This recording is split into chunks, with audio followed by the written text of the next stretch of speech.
Welcome to the studio of Simplified EGD, your go-to learning space for mastering engineering graphics and design.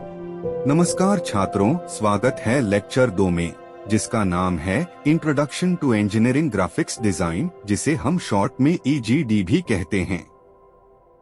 इस class में हम 3 मुख्य विषयों को समझेंगे: types of lines, dimensioning methods और लेटरिंग स्टैंडर्ड्स। इंजीनियरिंग ग्राफिक्स में लाइंस शब्दों से ज्यादा बोलती हैं, और यही वजह है कि हर लाइन का एक मतलब होता है जिसे सभी इंजीनियर्स एक समान समझें। इसके लिए स्टैंडर्ड्स फॉलो किए जाते हैं। IS 10714-2001 के अनुसार हर लाइन टाइप का एक विशेष उपयोग होता है। कंटिन्यूअस थिक लाइन का उपयोग ऑब्जेक्ट की विजिबल आउटलाइंस या एजेस दिखाने के लिए होता है। कंटिन्यूअस थिन लाइन का उपयोग extension lines, dimension lines, projection lines और हैचिंग के लिए किया जाता है। ऑब्जेक्ट की लंबाई या चौड़ाई दिखाने के लिए जब उसके एंड पॉइंट्स को बढ़ाया जाता है तो उसे एक्सटेंशन लाइन कहते हैं, और यह कंटिन्यूअस थिन लाइन से दिखाई जाती है। उसी तरह डायमेंशन देने के लिए भी कंटिन्यूअस थिन लाइन का उपयोग होता है। प्रोजेक्शन लाइंस का उपयोग ऑब्जेक्ट के मल्टीपल व्यूज में लेंथ, विड्थ और हाइट को शो करने के लिए किया जाता है। जब सेक्शनल व्यू दिखाना हो तब हैचेस बनाई जाती हैं। ये 45 डिग्री के एंगल पर 2 mm की दूरी पर थिन लाइंस होती हैं जो कटे हुए हिस्से को दर्शाती हैं। डैश्ड लाइंस का उपयोग ऑब्जेक्ट के अंदर छिपी हुई एजेस या फीचर्स को दिखाने में किया जाता है। कंटिन्यूअस चेन लाइंस ऑब्जेक्ट की सेंटर लाइन, पोल्स या एक्सिस को दिखाने के लिए होती हैं। Continuous chain line with thick ends cutting plane को दर्शाती है, यानी ऑब्जेक्ट को कहां से काटा गया है, ये दर्शाने वाली लाइन। जिगजैग लाइन का उपयोग लंबी वस्तुओं को संक्षेप में दिखाने के लिए होता है ताकि स्पेस बचाया जा सके, और वेवी लाइन इरेगुलर या अनइवन सरफेसेस को दिखाने में हेल्पफुल होती है। अब बात करते हैं डायमेंशनिंग मेथड्स की। किसी भी ऑब्जेक्ट को डायमेंशन देने के 2 मुख्य तरीके होते हैं। पहला है अलाइंड मेथड और दूसरा है यूनिडायरेक्शनल मेथड। अलाइंड मेथड में डायमेंशंस को डायमेंशन लाइन के सेंटर में और उसके ऊपर लिखा जाता है। वहीं यूनिडायरेक्शनल मेथड में डायमेंशन लाइन के बीच की खाली जगह में सेंटर में लिखा जाता है। अब इन मेथड्स के 3 मुख्य टाइप्स होते हैं: parallel dimensioning, chain dimensioning, combined dimensioning. जैसा कि आप इमेज में देख सकते हैं, पैरेलल डायमेंशनिंग में सभी डायमेंशन लाइंस एक दूसरे के पैरेलल होती हैं। शॉर्ट डायमेंशन ऑब्जेक्ट के पास होती है और लॉन्गर डायमेंशन उससे दूर दी जाती है, एक इंक्रीमेंटल फॉर्मेट में। अब चेन डायमेंशनिंग की बात करें तो इसमें डायमेंशन लाइंस एक चेन की तरह जुड़ी होती हैं, यानी एक के बाद एक लगातार दी जाती हैं। इसे ही चेन डायमेंशनिंग कहा जाता है। अब आता है कंबाइंड डायमेंशनिंग, जिसमें पैरेलल और चेन दोनों मेथड्स को मिलाकर इस्तेमाल किया जाता है। आइए इसे डिटेल में समझते हैं।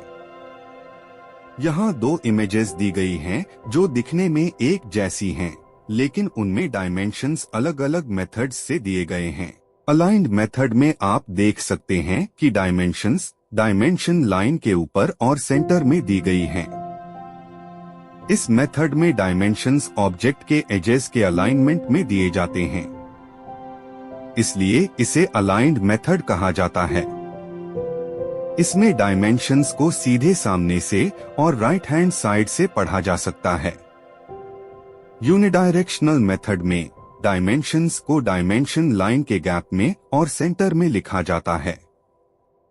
इस मेथड में सभी डायमेंशंस एक सीधी डायरेक्शन में लिखी जाती हैं, जैसे कि सभी डायमेंशंस एक ही दिशा में रीडेबल होनी चाहिए।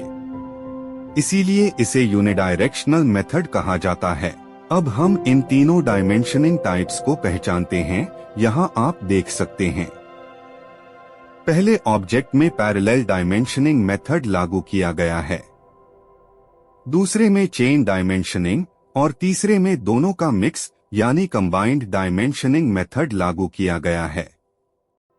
अब एक इम्पोर्टेंट एग्जाम पॉइंट, अगर आप एग्जाम में फुल मार्क्स चाहते हैं तो अलाइंड या यूनिडायरेक्शनल मेथड से बनाए गए मेन ड्राइंग्स में इन तीनों प्रकार के डायमेंशनिंग मेथड्स को सही तरीके से दर्शाना जरूरी है। साथ ही कुछ जरूरी बातें याद रखें। एक ही स्केच या शीट में केवल एक ही डायमेंशनिंग मेथड यूज करें, या तो अलाइंड या यूनिडायरेक्शनल। सभी डायमेंशंस को ऑब्जेक्ट ब्लॉक के बाहर लिखा जाना चाहिए। अलाइंड मेथड में डायमेंशंस रीडेबल हो सीधे और राइट हैंड साइड डायरेक्शन से, और यूनिडायरेक्शनल मेथड में डायमेंशंस एक ही डायरेक्शन में यानी सीधी दिशा में रीडेबल होनी चाहिए। अब एक एक्टिविटी करें। यहाँ दो ड्राइंग्स दी गई हैं, जिनमें एक ऑब्जेक्ट है और दोनों में डायमेंशंस दिए गए हैं। अब आप बताइए कौन सी ड्राइंग गलत है? कोई अनुमान? हाँ, दूसरी ड्राइंग गलत है। क्यों? क्योंकि उसमें डायमेंशंस रिपीट हो रही हैं, यानी एक ही डायमेंशन को दो बार लिखा गया है, जो कि गलत तरीका है। चलिए एक और उदाहरण देखते हैं। दूसरी ड्राइंग में जो डायमेंशनिंग मेथड यूज किया गया है वो इनकरेक्ट है, क्योंकि उसमें डायमेंशंस ड्राइंग डायग्राम के अंदर दी गई हैं, जो कि गलत है। एक और एग्जाम्पल लेते हैं। यहाँ भी आप देख सकते हैं कि दूसरी ड्राइंग गलत है, क्योंकि उसमें डायमेंशंस यूनिफॉर्म और इंक्रीमेंटल फॉर्मेट में नहीं दी गई हैं। जैसे कि सबसे छोटी डायमेंशन एच के पास होनी चाहिए, फिर उससे बड़ी और फिर सबसे बड़ी डायमेंशन, इसे ही इंक्रीमेंटल फॉर्मेट कहा जाता है और इसका पालन करना जरूरी है। अब एक अंतिम एग्जाम्पल देखते हैं। इसमें भी आप देख सकते हैं कि दूसरी ड्राइंग गलत है, क्योंकि डायमेंशंस ऑब्जेक्ट के अंदर इंडिकेट की गई हैं और इंक्रीमेंटल मेथड का पालन नहीं किया गया है। और अब यह आपका होमवर्क है। नीचे दी गई ड्राइंग में मिस्टेक को आइडेंटिफाई करें और सही जवाब और रीजन कमेंट बॉक्स में जरूर लिखें। अब इस लेक्चर का आखिरी टॉपिक है लेटरिंग इन ईजीडी। ईजीडी में लेटरिंग का मतलब होता है लेबलिंग, डायमेंशंस और नोट्स लिखने के लिए जो राइटिंग की जाती है। IS 9609-2001 के अनुसार सभी लेटर्स आमतौर पर कैपिटल्स में होने चाहिए। जरूरत पड़ने पर स्मॉल लेटर्स भी यूज किए जा सकते हैं, जैसे यूनिट्स को इंडिकेट करने के लिए। लेटर्स दोनों फॉर्मेट में हो सकते हैं, वर्टिकल या इंक्लाइंड, इटैलिक। सभी लेटर्स और न्यूमरल्स एक दूसरे को टच नहीं करने चाहिए। लेटर्स के बीच इतना स्पेसिंग होना चाहिए कि उनके बीच का एरिया विजुअली इक्वल लगे। वर्ड्स के बीच स्पेसिंग लगभग एक लेटर के बराबर होना चाहिए। लेटर की विड्थ उसकी हाइट की लगभग 0.67 टाइम्स होनी चाहिए। दो सेंटेंसेस के बीच का गैप लेटर हाइट से लगभग 2 गुना होना चाहिए और दो लाइंस के बीच का स्पेस कम से कम आधा और अधिकतम 1.5 गुना होना चाहिए। सिंगल स्ट्रोक लेटरिंग यानी लेटर की थिकनेस यूनिफॉर्म होनी चाहिए, प्रेफर्ड होती है, चाहे वो वर्टिकल हो या स्लोप्ड, 75 डिग्री टू हॉरिजॉन्टल। हालांकि वर्टिकल लेटर्स को फास्ट एग्जीक्यूशन और रीडेबिलिटी के लिए ज्यादा प्रेफर किया जाता है। लेटरिंग में कंसिस्टेंसी बनाए रखने के लिए पहले गाइडलाइंस ड्रॉ की जाती हैं। ये 2 हॉरिजॉन्टल पैरेलल लाइंस होती हैं, जिनके बीच का गैप लेटर या न्यूमरल के साइज के अनुसार होता है। 2H ग्रेड पेंसिल का यूज गाइडलाइंस ड्रॉ करने के लिए किया जाता है और HB ग्रेड पेंसिल लेटरिंग के लिए यूज की जाती है।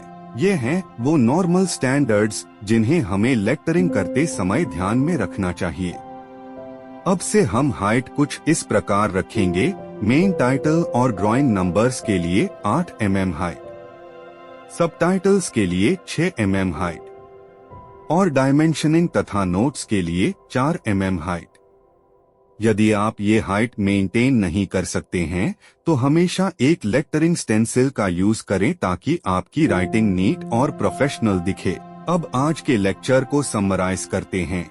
आज हमने सीखा EGD में लाइंस के टाइप्स क्या होते हैं, लेटरिंग के स्टैंडर्ड प्रैक्टिसेस क्या हैं और कैसे डायमेंशनिंग मेथड्स की मदद से हम साइज और डिस्टेंस को क्लियरली कम्युनिकेट कर सकते हैं।